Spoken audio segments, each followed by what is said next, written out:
Se você tem conta no Nubank, Inter, Bradesco, Itaú, XP Investimentos, PTG Impactual, não interessa. Presta atenção que a XP espera que a corretora projeta um lucro líquido de 12,4 bilhões para o Itaú. Então a XP tem essa projeção para o Itaú. No ano, em 5 anos não, em um trimestre. Isso só deve estar acontecendo com toda certeza com o Itaú. É um caso atípico, é o maior banco da América Latina. Não é? Pois bem, vamos verificar aqui com o Nubank. O Nubank, esse dado foi o próprio Nubank que acabou apresentando. De acordo com o Nubank, o consumidor IPME, existe um pool de lucro bruto no Brasil de um mercado de 100 bilhões de dólares. E o Nubank tem 7% desse mercado. Observe que o mercado de cartão de crédito, estamos falando de 20 bilhões, o Nubank abraçou 18% desse mercado, de acordo com a empresa, e talvez você não tenha até hoje limite de crédito no Nubank. Mas o que você deve se atentar é que na mídia, o que é vendido? Na mídia é vendido que o governo é contra as instituições financeiras, mas na prática não estamos vendo isso. Na mídia é ventilado que o governo irá criar inúmeras medidas contra o sistema bancário, porque eles lucram e lucram bastante. Historicamente, os bancos são excelentes investimentos no Brasil. Todo mundo que é do mercado financeiro sabe disso. E existem sempre os bancões que, por mais que o Nubank, o Banco Inter, eles tenham ali chegado, se apresentado, mas veja bem, os bancões têm muita solidez frente à instituição financeira. Portanto, o que você deve compreender é que, às vezes, não somente o que o governo diz, mas também o que a mídia ventila, que às vezes tudo meio que existe ali um emaranhamento nessas informações, não necessariamente isso é verdade. Você precisa saber criticar a informação, porque não necessariamente são fatos que são ventilados, existem vieses. E por que eu estou falando dessa notícia muito frequente do sistema bancário? Porque recentemente ouvimos uma notícia que acabou chamando bastante atenção do mercado, da população também em geral, que é o controle. Controle de quê? Vamos olhar aqui, ó. Perceba que em reunião com o mercado, o Gabriele acabou defendendo algumas medidas. Você deve estar se perguntando, primeiro, Osmar, quem é Gabriele? Gabriele, ele foi presidente da Petrobras por uns 7, 8 anos, ele é vinculado ao PT e provavelmente ele é a pessoa que está estruturando ali a parte econômica ou estratégica ou da campanha ou do próximo governo, caso venha ganhar o governo do PT, o governo Lula, que provavelmente é Lula que irá se candidatar.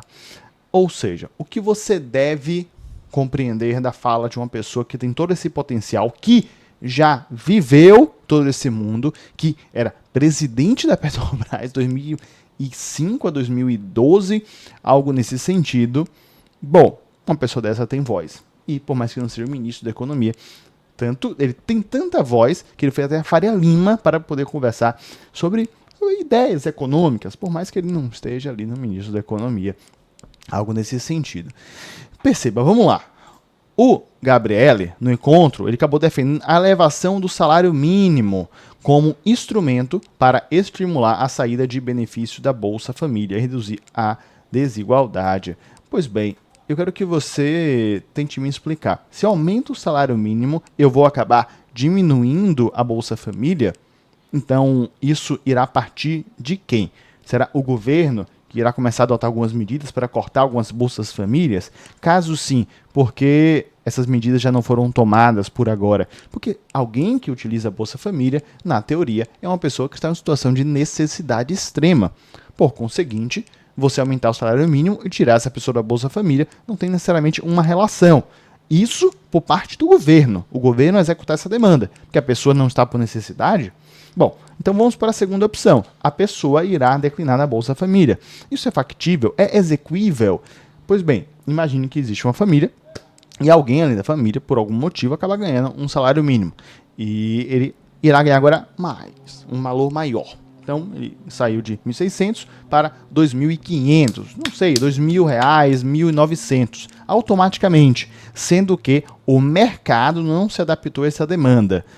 Esse valor a mais, você acha que na prática a outra pessoa da família que recebe uma Bolsa Família irá falar, opa, como agora o meu tio, como agora o meu primo, como agora o meu marido ganhou esse valor a mais, eu automaticamente vou declinar da Bolsa Família.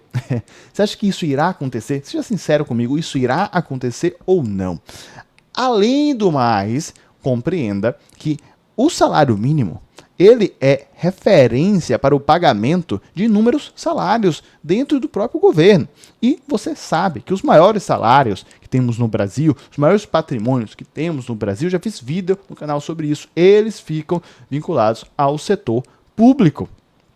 Ou seja, sabendo disso, você começa a enxergar um gargalo cada vez maior, porque se eu subo o salário mínimo aqui, pronto, eu vou meio que colapsar ainda mais a conta pública. Subir o salário mínimo sem existir um controle desse processo frente à inflação, frente à meritocracia, eu sei que no governo é muito mais difícil fazer isso, mas no setor privado é muito mais fácil, é complicado. É complicado. Você pode acabar observando inúmeros problemas. Só que isso aqui é o de menos. Vamos continuar com o Gabriele.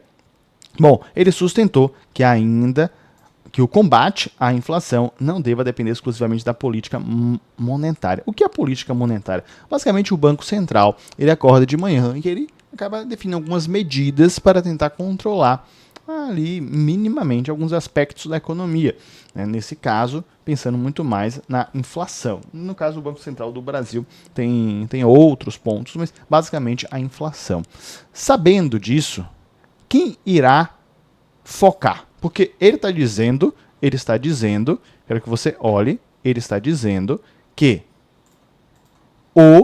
sustentou que ainda o combate à inflação deve depender exclusivamente da política monetária. Então, quem irá tentar ajustar a inflação?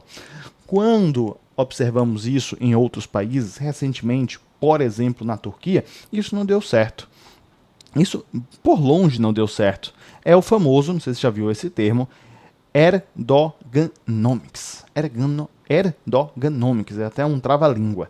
O que é o Erdoganomics? Basicamente, o presidente Erdogan da Turquia, ele acabou tendo uma decisão que não foi muito sábia. Ele, observe, pós-período aqui, ó, pós-período, pandemia 2022, ele acabou pensando, por que não, aqui a taxa, que foi aqui muito bem claro, aqui na verdade é a taxa da inflação, ok? Da inflação, e aqui é a taxa como se fosse a taxa Selic da economia. Ele resolveu diminuir a taxa Selic. Bom, no momento em que ele acaba diminuindo a taxa da economia, que o Banco Central não faria isso, porque o Banco Central não faria isso? Porque a inflação está alta. Então, a inflação está subindo. A inflação está aqui em 20%, 25%, desde 2017, 17%, 18%, quase que bateu 30% aqui. Está subindo, época de pandemia. Bom, o que você faz para tentar controlar a inflação? Com a política monetária, você acaba subindo a taxa de juros. É exatamente isso que todos os países acabam fazendo. Bom, quando você não tem um banco central, porque o seu banco central, ele na verdade existe, mas ele fica vinculado ao governo, então o Erdogan, ele fala, pois bem, eu quero fazer o seguinte, eu quero diminuir a taxa de juros da economia artificialmente. No momento que ele diminui artificialmente, o que acontece com a inflação? Ela estoura.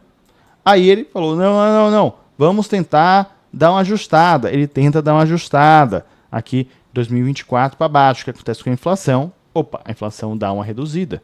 Você percebe que é só você fazer o simples? Então, se a política monetária no mundo inteiro é feita dessa forma, como é que nós faremos diferente? Porque na prática, quando os países tentam fazer diferente, acaba dando inúmeros problemas.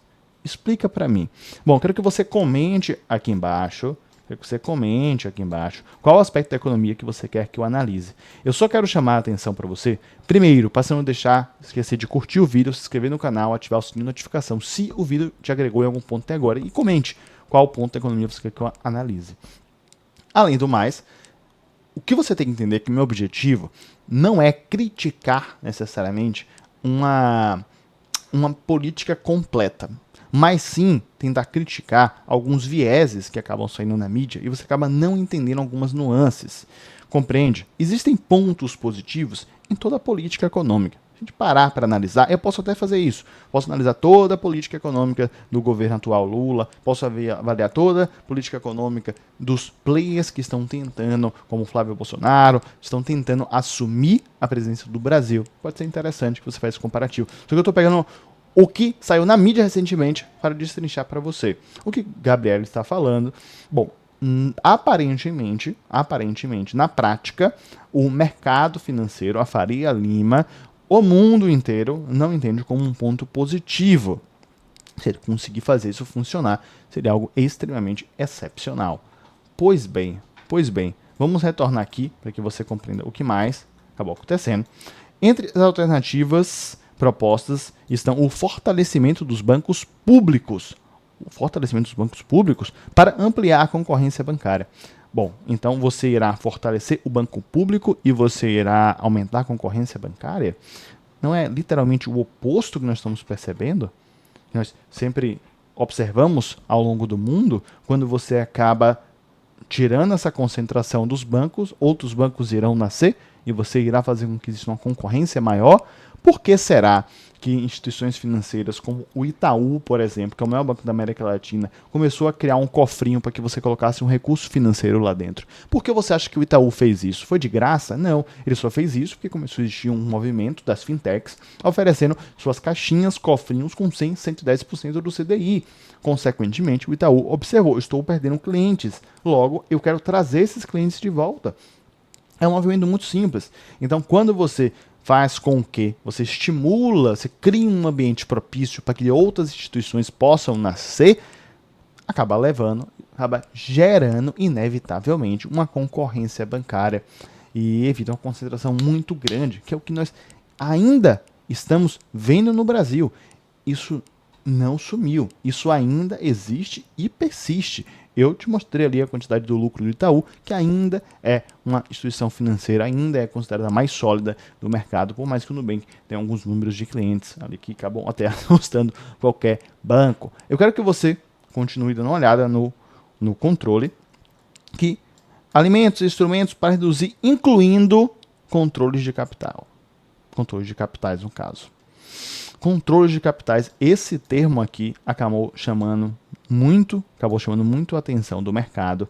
O que é controle do capital? Primeiro, o capital não era seu, agora pode ser que exista. Lembrando, ele não é ministro da Economia, e não disse que necessariamente é uma proposta. Ele apareceu lá como Gabriel, conseguiu conversar com a Faria Lima e falou, ó, talvez a gente possa pensar isso um pouco mais para frente, quem sabe sim, quem sabe não. E controle do capital. O dinheiro não era seu, agora já não é mais seu? Explica isso para mim. Um outro detalhe tão importante quanto, como assim controlar o capital? O que você vai fazer para controlar? Existem diversas formas diferentes, mas uma delas que é muito clássica, é você controlar a remessa do capital. Como ele pode se movimentar, principalmente para fora do Brasil. E isso, eu não sei se você sabe, se você não sabe, eu estou te falando, isso já existe. O próprio IOF é um controle de capital de certa forma. E o próprio IOF ter sido aumentado recentemente, o imposto, isso é um controle de capital. Por que eu vou aumentar o IOF se não é para controlar? O IOF serve para isso. Se eu aumento o IOF, eu estou querendo aumentar o quê? Tenta explicar para mim. O IOF existe para isso. Consequentemente, eu estou querendo controlar um pouco mais a saída do capital do Brasil. E, na prática, isso já existe. E eu não sei se você sabe. Você pode aumentar a alíquota do IOF para até 25%. Ou seja, toda remessa de recurso financeiro que você manda para fora do Brasil pode chegar a 25%, se o governo quiser. Se acabar mudando a lei. Óbvio, esse 25% provavelmente não irá acontecer por agora, porque se acontecer será um desastre na economia. Eu só quero chamar a atenção para você que já existe esse controle, e esse controle ele pode ser talvez intensificado, ou de uma forma muito mais escancarada, aumentando a alíquota do IOF, ou se não de outras maneiras mais ardilosas. Eu quero que você olhe que você acha que o Lula irá ganhar. Toda hora sai intenção de voto diferente, pesquisa diferente, né? Nessa pesquisa aqui ele está na frente. Mas a grande verdade é que não dá para ter essa certeza. Toda hora sai uma notícia diferente. Quero que você, se você defende o Lula ou não, se eu vou deixar um comentário, você justifique. Então, eu acho que o Lula irá ganhar porque ele fez tal medida importante. Mas tenta informar essa medida igualmente eu fiz aqui. Eu destrinchei uma informação meio solta que acabou chamando muita atenção do mercado para que você entendesse exatamente o que está acontecendo.